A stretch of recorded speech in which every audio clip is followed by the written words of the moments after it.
नमस्कार, मैं मनोज कुमार और आप देख रहे हैं आपका अपना YouTube चैनल इंस्पिरेशनल गुरुजी। जी हाँ, नंबर 1 कितना अच्छा लगता है किसी भी चीज में नंबर 1 आने पर।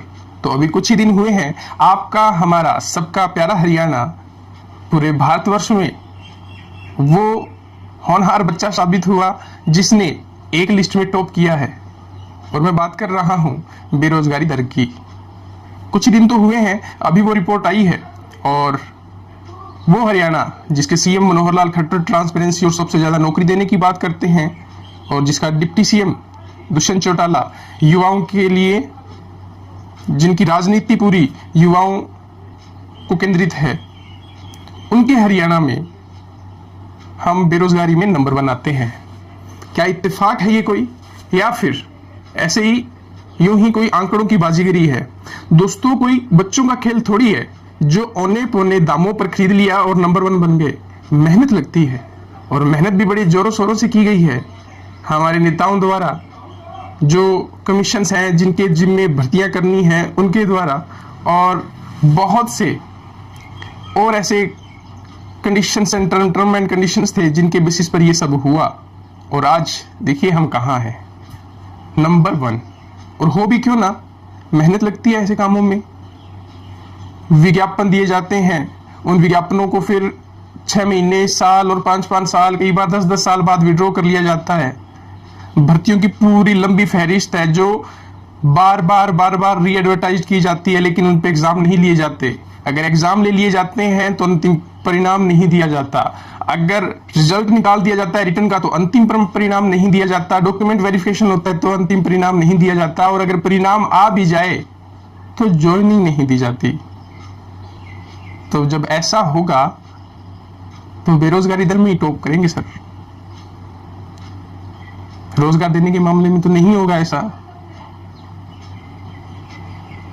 आपके राज्य में, हमारे राज्य में 10 साल पहले भर्ती 1983 पीटीआई, चाहे जो भी सर्कमस्टांसिस रहे हो उनको निकालकर फेंक दिया गया है। 1983 लोग बेरोजगार हो गए हैं।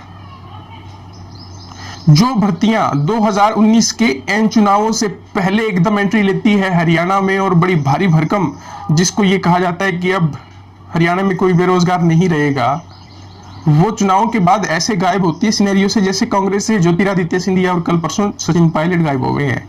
लेकिन हमें क्या, हरियाणा में जिस तरह की बयानबाजी, प्रेस कॉन्फ्रेंस और रोज रोज आकर प्रेस कॉन्फ्रेंस में वादे किए जाते हैं, बातें की जाती है, हमने हमारे 5 साल के कार्यकाल में इतने रोजगार दिए, ये दिए, फलाना ढिमकाना, उसके हिसाब से तो पीएम मोदी स्टाइल में कहना पड़ेगा इतने सब चंगा सी, कोई दिक्कत नहीं है।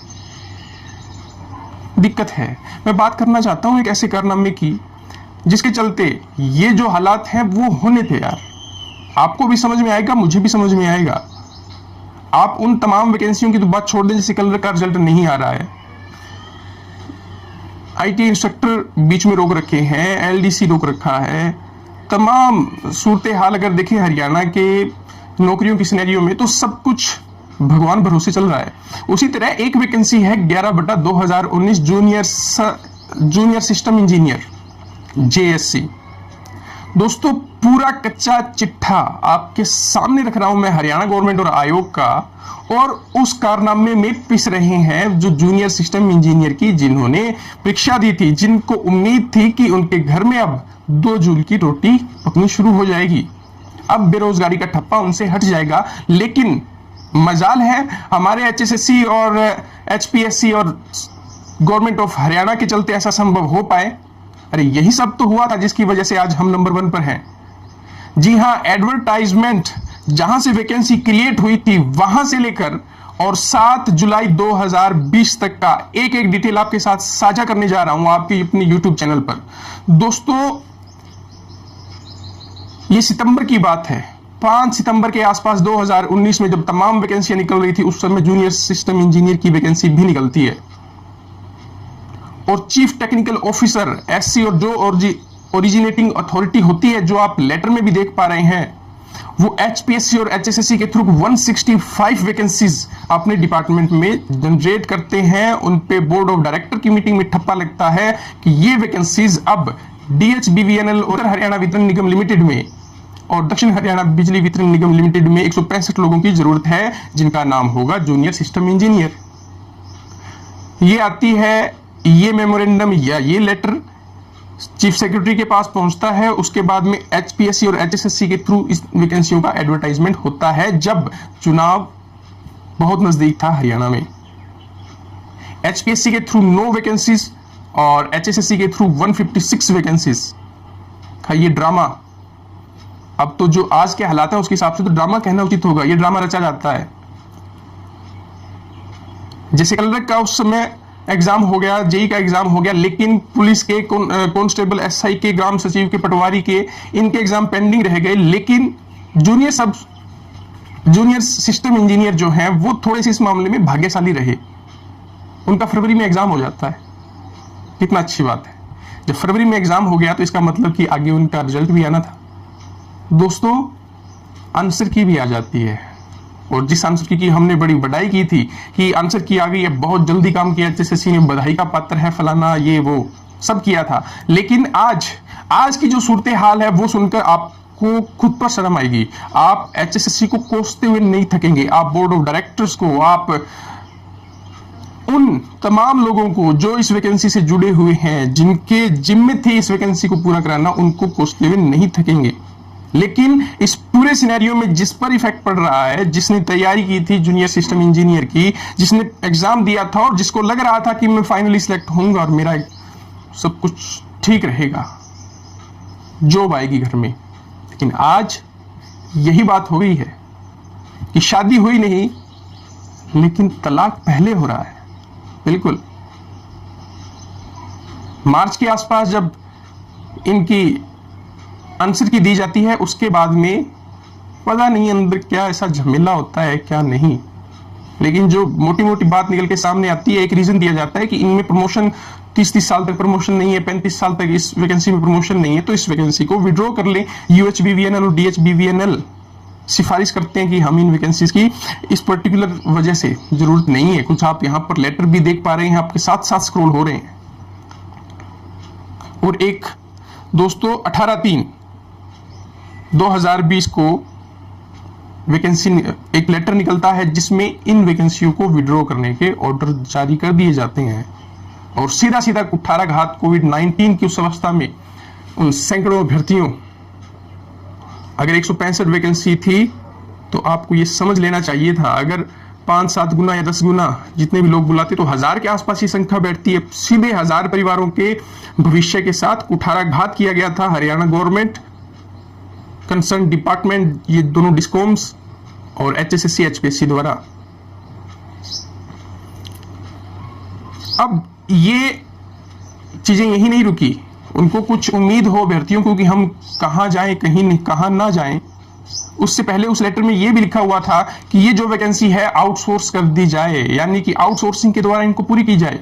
जो वैकेंसी परमानेंट होनी थी, जिसमें बोर्ड ऑफ डायरेक्टर मंजूरी देता है, एग्जाम ले लिए जाते हैं फॉर्म फिल करवाने के बाद में और आंसर की दे दी जाती है, उनको अचानक से मार्च में कह दिया जाता है कि अब इन वैकेंसियों को डायरेक्ट रिक्रूटमेंट के बदले सीधा सीधा आप आउटसोर्सिंग के तहत ले लें।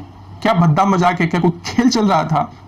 अगर आपको लग रहा था कि इनकी फिजिबिलिटी वाइबिलिटी नहीं बनती है वैकेंसीज की, ये पोस्ट जनरेट ही नहीं की जानी चाहिए थी, क्या चुनावी जुमला था, आपने अपने चुनावों में फायदे के लिए ये सब कर लिया, आपको तो आप चुनाव जीत गए, हरियाणा में गवर्नमेंट फॉर्मेशन हो गई, लेकिन ये अभ्यर्थी तो अपनी जिंदगी की बाजी हार चुके हैं।